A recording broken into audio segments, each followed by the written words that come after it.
up at their house? Mother Nature at its worst.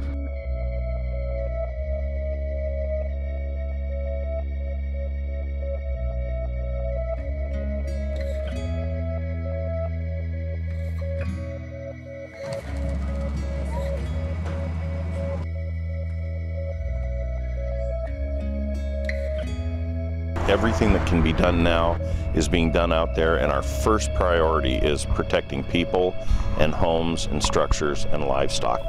These guys are going above and beyond what you could ever ask of anybody. Our state's resources are stretched so thin, so it's just up to us to defend our own property.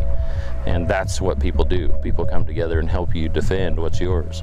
And all they expect in return is that you would do that for them. There was probably 60 to 70 people here willing to do whatever could be done.